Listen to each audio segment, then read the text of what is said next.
When the Beatles played at the Guildhall in November 1963, I wasn't as lucky as Dave Allen. I didn't have a ticket, but I was determined to be part of it all. And after I rushed through my homework, I came down here for the second house. When I got here, the Guildhall was thronged with people without tickets either, but all wanted to be part of it. Somebody found out that the Beatles had been smuggled into Portsmouth in a council van, having changed from their limousine at Ports Bridge. So once people knew this, the hunt was on for the council van. And funny enough, it was found parked just behind the steps at the front of the Guildhall. Some girls wrenched the back door open, and there was 3 or 4 jelly babies on the floor, and the Beatles liked jelly babies. And there was a huge fight amongst these girls to get these jelly babies. And they were all torn to pieces, and nobody actually got one jelly baby, they got bits. But also parked around the Guildhall, at all the various entrances, were getaway limousines. And because in those days it was a problem getting the Beatles out. I was just lucky enough to be at the entrance where they came out from. I didn't know that, but the doors flew open and they rushed down the steps and they brushed straight past me, straight into the limousine. And I was close enough to get my arm through the window, the back window, which was left open. As I did so, the car moved off. It was thronged with girls shouting and screaming.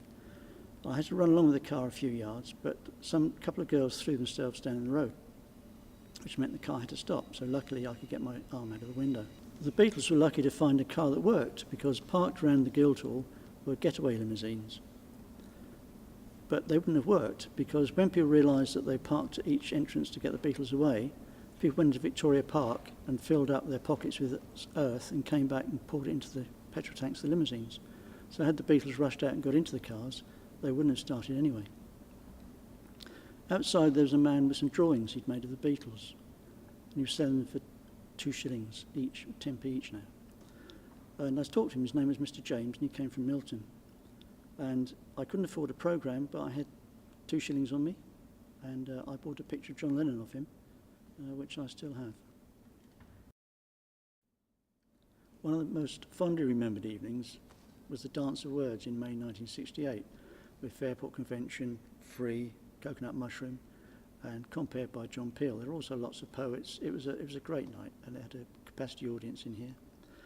And I came along with my camera. And the thing was, in those days, there wasn't many people taking photographs. So with a camera and a flash, I was somewhat visible. So I spent a lot of time backstage, front stage, taking pictures. And I went into the bar next door and bought a drink. And a very smart man came up to me in a suit, and everybody else was in jeans, caftans, beads, bells. And this chap asked me who I thought I was, and I said, I'm a photographer and I'm taking pictures. And I'd made some grubby little visiting cards with some Dayglow card and a stamp on it. So I handed him one of these, which he took between his thumb and forefinger. And he reached into his jacket and took out a silver case and took out a card and gave it to me. And he said, I'm the Guildhall entertainments manager, and you don't have my permission to be photographing in here. Well, what do? I talked to him, offered to buy him a drink, but being on duty, he wouldn't. He said, we got on okay, but he said I could carry on taking photographs for the rest of the evening, but I wasn't to do it again. I did do it again, but I just made sure that he didn't see me. So we had a number of these blues acts. These were genuine black American artists who weren't necessarily particularly successful in their own country, who came on tours and played here, and were becoming increasingly successful thanks to the efforts of the Chris Barber Jazz Band, the first band who ever played here, because they had supported people like Big Bill Broonzy and Muddy Waters, thanks to the Rolling Stones and the other rhythm and blues groups like Manfred Mann, who were playing covers of their particular songs, Muddy Waters' Mojo and Muddy Waters' Hoochie Coochie Man being particularly successful. And then Muddy turns up here in 1964 on tour, and he plays that. Now, alongside that popularity of rhythm and blues groups and the beat groups, there were the more poppy groups that were also coming here. The most obvious of those, of course, was the Beatles, who played twice at Portsmouth Guildhall in 1963. In March, supporting 2 American acts, Tommy Rowe and Chris Montez, and then again topping the bill in November of 1963. By 1964, early 1964, they were massive in America, and it didn't take long after that for them to stop doing venues of this size, and then eventually, and fairly soon, they didn't tour at all. Another British pop beat group act, if you like, that came here regularly from the early years of the Guildhall reopening all the way through the 60s and was still playing here in 1969, was Cliff Richard and the Shadows. And before the Beatles were big, there were huge queues for tickets to see Cliff Richard and the Shadows here. And then in the mid-60s, all the big bands again came, really. The Small Faces came, and the Kinks, and all those acts, mostly again on package tours. Donovan was in the sort of pop-folk realm, but there were other folk singers who certainly played. And there was a fabulous night, although sadly rather poorly attended in the first half, when the Tamla Motown Review of 1965 turned up here. And the Tamla Motown Review of 1965, which included the British guest act Georgie Fame and the Blue Flames, but the Tamla acts included the Supremes, Martha and the Vandellas, and Smokey Robinson and the Miracles. And that was quite something. Not the only soul act that came, although I guess if you were to talk about the Guildhall and the few sorts of music that didn't come here, then you would have to acknowledge that perhaps the Atlantic Stax soul stuff, that didn't come here, although Wilson Pickett certainly played in Portsmouth and one or two acts like that. That takes us up to the kind of mid-60s, if you like, or a little later than that. By the late 60s, things were changing somewhat. The package tours, where you often did 2 shows a night and each band came on for 20 minutes, they were beginning to filter out slightly because the bands wanted to play for longer. There was a really bizarre one in 1968 in terms of the bill.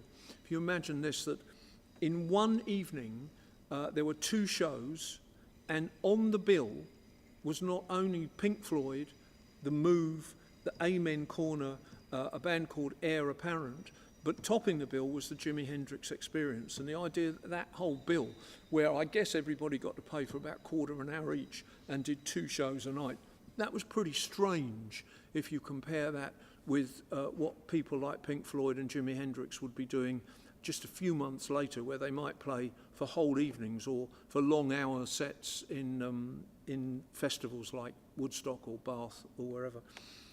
And that signalled, if you like, the beginning not only of rock music, psychedelic rock music, progressive music and so on, and concerts where there might be at best 2 acts, a support act and a star act. They were coming more regularly at the Guildhall by 1968, 69. Again, quite a number of blues acts that came back at that time. People like B.B. King and Albert King have been, and Van Morrison and Jethro Tull and so on and so on. And those different sorts of concerts, again, largely seated, but sometimes not that either. And certainly if you come more up to date, about, I don't know, 10 or 12 years ago, when Bob Dylan, for example, chose this as one of his smaller venues, which he always does on each tour, that was not particularly a seated audience. There were a few people who sat upstairs, but by and large, we all walked about down here, and Bob Dylan concerts these days being cool things, and the audience being much older than the audience that went to see the Beatles in 1963. We were all restrained and well behaved, but enjoying it thoroughly. And I suppose that one of the most significant early promenade pop concerts at the Guildhall was a thing called the Dance of Words, which was run by College of Technology students in 1968 and featured all kinds of the most imaginative and innovative bands of the time that, for example, DJ John Peel would feature on his Top Gear programme.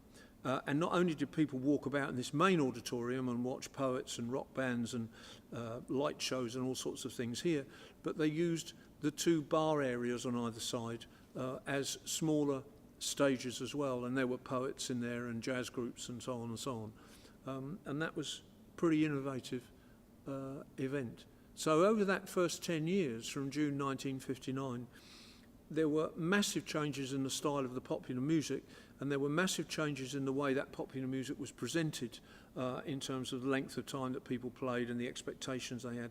And there came to be huge changes in the way that audiences generally speaking, reacted to what they were hearing. And a very fascinating time it was.